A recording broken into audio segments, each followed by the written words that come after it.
All right, here we go. This is Unit 3, Lesson 2, solving, well, I had the eraser.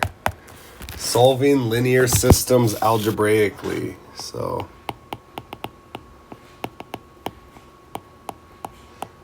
last lesson, we worked on graphing, and then we proved it with algebra. This time, we're going to solve it strictly with algebra. So the first method that we're going to talk about is the substitution method. Again, this should be a review from Algebra 2, or Algebra 1, excuse me. This is Algebra 2. But kind of your key concepts is, again, you're going to try to solve for one of the equations. Then where that keyword substitute in one of what you just solved for, you're going to substitute it in to one of your equations, and then you're going to get an answer. So you're either going to get x equals or you're going to get y equals. Then you're going to plug that number back into your equation and get the other variable. So if you originally solved for x, you'll solve for y. If you originally solved for y, you'll solve for x. So let's do an example using the substitution method of solving this equation. So of my two equations, one of them is going to be easier to solve for a variable than the other. And I think in equation 2, this x is going to be pretty easy to solve for because I only have to do one step. So if I want to get x by itself, the only thing I have to do is subtract 3y on both sides. So let me rewrite it. X equals 3 minus 3y. Okay, so this is, I've solved for x. Now I don't know what x is, but I've solved for x. So what I'm going to do is I'm going to take this and I'm going to plug it into my first equation. I'm going to plug it in right here. So every time I see an x, I'm going to write 3 minus 3y. So let's go ahead and do that. So this is equation 1. So 2, let me move this out of the way. This is coming up. We're not there yet. So in equation 1, I have 2. Every time I see an x, I'm going to do 3 minus 3y plus 5y equals negative 5. Let's use the distributive property. 2 times 3 is 6. 2 times negative 3y is negative 6y plus 5y equals negative 5. I've got like terms right here, so I can combine those. And I'm left with 6. Negative 6 plus 5 is negative 1y equals negative 5. Again, my whole goal is to get y by itself. So I'm going to subtract 6. Negative y equals negative 11. And to get rid of that negative, I have to divide by a negative 1. So I get y equals 11. Now that's half of my answer. Okay, that's half of my answer. Now I have to go back and I got to pick one of these two equations, either this one or this one, to figure out if I plug in y, what does x have to be? And so in this case, I think that it might be easier to plug it in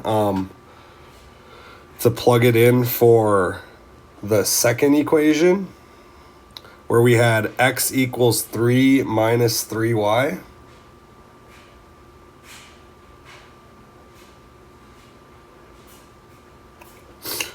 So let's go ahead and do that. So I'm going to plug it in. Again, I got to move this out of the way even more.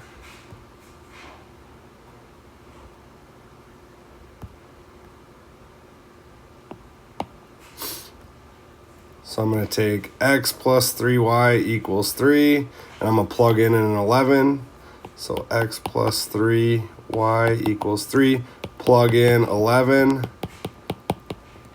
X plus 33 equals 3. Subtract 33 on both sides.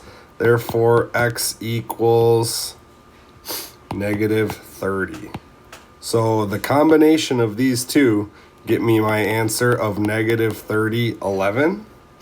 And of course, I could double check my answer. Okay, I can double check my answer by taking these numbers and plugging them in. I have an x and I have a y. I could plug those in, and if I did that, I would get 2 times negative 30 plus 5 times 11 equals negative 5. This is negative 60 plus 55, and that does in fact equal negative 5. So we did it right. Again, it's good to double check both equations if you're not confident, but I think we got the right answer. So here's our answer right here. The second method that we're going to talk about is the elimination method. So again, they both work. You'll just notice that some might work easier than others. So like for the substitution method, I saw this second equation and I said, I only have to subtract one thing to get x by itself. Therefore, I chose substitution. Maybe in this example, it might not be as straightforward as to how you would solve for one of your equations. So you might want to try a different method. So my thinking is there something that I can multiply by so that I can cancel out some variables? Again, I want to multiply one or both of the equations by a constant so that some of these equations will cancel, or these coefficients will cancel out. So I see I've got a 3 and I've got a 6. So I know all I have to do is multiply 3 times 2 and get 6. However, I don't want 6 because I want it to cancel out. So I'm going to multiply it by negative 2. And I have to multiply every single term. So I'm going to rewrite this first equation, but I'm going to multiply every single term by negative 2. Negative 6x plus 14y equals negative 20.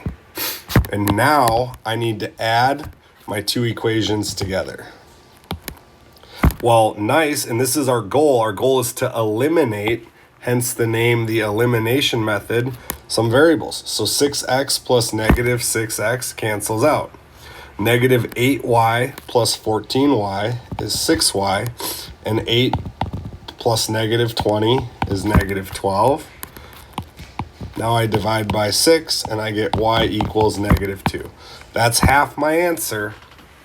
Now I still have to use substitution. So now I got to go back and I got to choose either equation 1 or equation 2 and plug in my value to solve for x. Now I'm going to choose equation 1 simply because it's got a smaller x coefficient. No other reason for that. 3x negative 7 times negative 2, positive 14, subtract 14. 3x equals negative 4, divide by 3, therefore x equals negative 4/3. So you want to write your answer as an ordered pair. I'm going to say negative 4/3, negative 2. This is my final answer. Of course, you could plug it in, and if you wanted to check your work with graphing, or if you wanted to plug it back in to your equation like we did in our first example, as long as you get 2 equals 2, 10 equals 10, negative 5 equals negative 5, you're going to be, that means you did it correctly.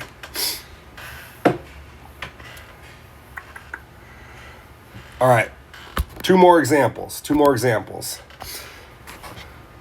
We will do, let's see here. Let's do one elimination and one substitution. So I'm going to start with x minus 2y equals 4 as my first equation. My second equation is 3x minus 6y equals 8. So I'm going to say, I think I'm going to use substitution. So I'm going to take my first equation, x minus 2y equals 4, and I'm going to solve for x. So I'm going to add 2y and add 2y. So x equals 4 plus 2y. Now I'm going to take this value and plug it in right here. Every time I see an x, I'm going to write 4 plus 2y. So 4 plus 2y minus 6y equals 8. Use the distributive property. 3 times 4 is 12. 3 times 2 is 6. Minus 6y equals 8.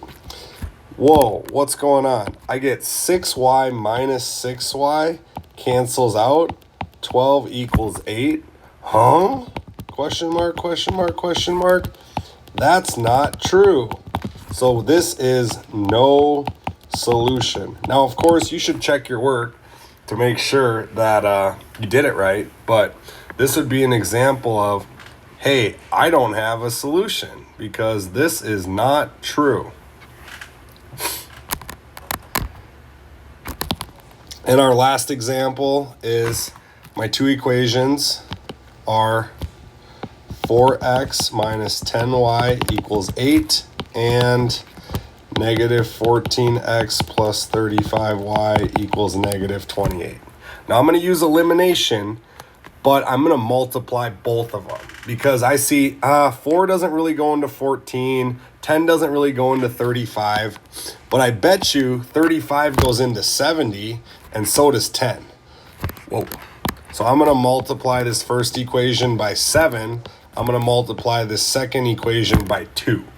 And again, you have to do every single term. So let's rewrite both equations. Here's equation 1. 7 times 4 is 28x. 7 times negative 10 is negative 70y. And 7 times 8 is 56. Now, I didn't need to use any positives or negatives because in the problem, they already were opposite. So again, if you see that they're already opposite, if you just multiply by positives, they will cancel out. 2 times negative 14 is negative 28x. 2 times 35 is 70y. And negative 28 times 2 is negative 56. 28x plus negative 28x cancels out. 70y plus negative 70y cancels out, and 56. So I'm literally end up with 0 equals 0. And because you get this, you know that you have infinitely many solutions, which if you remember from last lesson, that means that these two equations are the exact same line. If you were to graph it, again, I don't know exactly what it would look like, but here'd be the first line, here'd be the second line, okay? They would be the exact same line. They would overlap each other.